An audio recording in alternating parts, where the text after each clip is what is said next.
একান্ত ব্যক্তিগত মতামত। ডাকসু নির্বাচনে যারা নির্বাচিত হয়েছেন তাদের প্রতি আন্তরিক শুভেচ্ছা ও অভিনন্দন। তবে আমাদের দলের নেতাকর্মীদের উদ্দেশ্যে কিছু ব্যক্তিগত কথা বলতে চাই।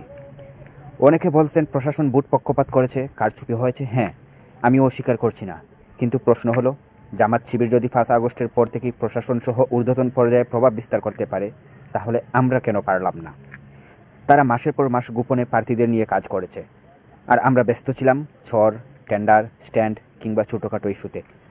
আমাদের চোখে যেখানে ইউনিয়ন পরিষদে, তাদের চোখ ছিল সচিবালয় ও শিক্ষা বোর্ডের চেয়ারে।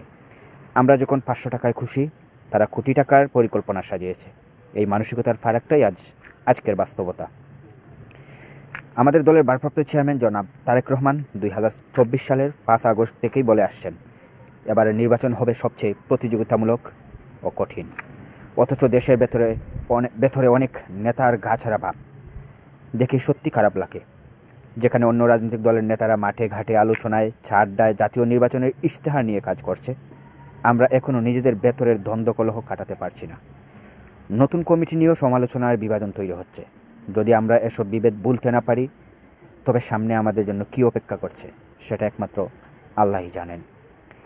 আমি কাউকে দোষ দিচ্ছি না, শুধু মনে করিয়ে দিচ্ছি, দৃষ্টিভঙ্গি ও মানসিকতার পরিবর্তন ছাড়া বড় অর্জন সম্ভব নয়। সময় এসেছে ক্ষুদ্র স্বার্থ বলে